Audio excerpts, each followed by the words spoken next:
For perspective on all of this, we turn now to retired Major General Stephen Lepper. He served as the Air Force's Deputy Judge Advocate General, and as such was the service's second highest ranking uniformed lawyer. Thank you for being with us. So, as we just saw in that report, the White House is defending Admiral Frank Bradley, whom the White House today said ordered that follow-up strike that killed survivors on that alleged drug boat in the Caribbean, saying he was acting well within his authority. Based on what's known, was he?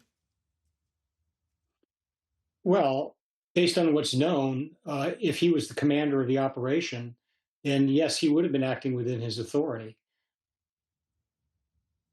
We'll say more about that. Okay, well, obviously his authority as the commander extends to the entire operation in the Caribbean, and that would have included both the first strike and the second strike.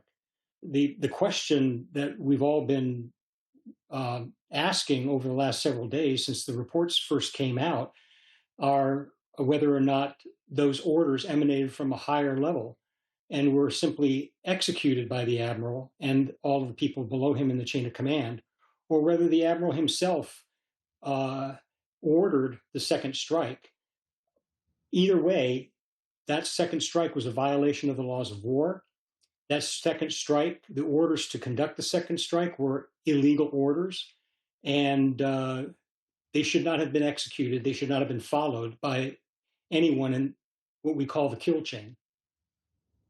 The Defense Secretary's reported order, the Washington Post reporting that Defense Secretary Pete Hegseth gave this spoken directive. This is according to two people with direct knowledge of the operation, according to the Post, that the order was to kill everybody. What questions does that raise for you? Well, as an attorney who spent 35 years advising commanders on military operations and many other things, what that means to me is that the secretary either intentionally or unintentionally communicated to everyone below him that there would be no quarter.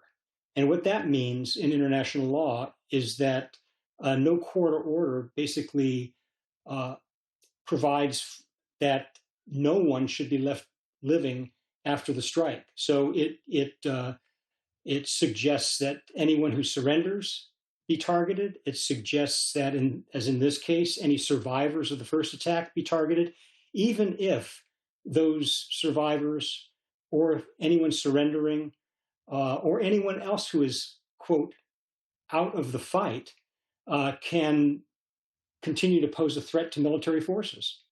Well, explain why shooting at shipwrecked survivors is not the same as pursuing retreating enemy fighters on land. What's the distinction? Well, there is a distinction. Retreating prisoners on or retreating forces on land are usually engaged, unless they're surrendering, in a tactical maneuver intended to remove themselves from the battlefield, regroup, and then presumably reattack. They continue to be combatants. They continue to be targets, lawful targets of the military.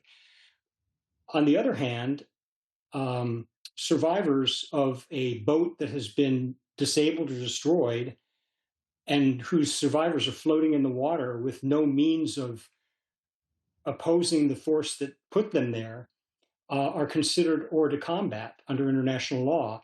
They can no longer prosecute their original mission. And as such, our responsibility shifts from targeting them while they were in the boat, while it was intact, to rescuing them now that they're floating in the water, clinging to the wreckage. And there's language from the Defense Department Law of War manual that spells that out. I'll read from it briefly. It says, members of the armed forces and other persons who are wounded, sick, or shipwrecked shall be respected and protected in all circumstances. Such persons are among the categories of persons placed hors de combat, as you just said, out of combat or out of action. Making them the object of attack is strictly prohibited. So is there any legitimate gray area here, or is what transpired a clear violation of law? Well, if the surveillance video showed two survivors clinging to wreckage, then there is no question that this was an unlawful order to target those two survivors. there is nothing in international or domestic U.S. law that would justify a second strike intended to kill those two survivors. There were U.S. Special Ops forces involved in carrying out this strike, and there are people who argue that special operators can push the bounds of the law. In your experience, is that true? No, the rules apply to everyone, whether they are special operations forces or regular military forces. The rules apply. The Law of War manual that you just quoted from a minute ago has an additional provision in it later on in the text that uses the precise example of shooting survivors in the water as an example of an unlawful order. That order would be unlawful whether it is given to a regular military force or to special operations forces. There's just no distinction among them as far as the law of war is concerned. Retired Major General Stephen Lepper, thanks again for your time and for your perspective. Thank you.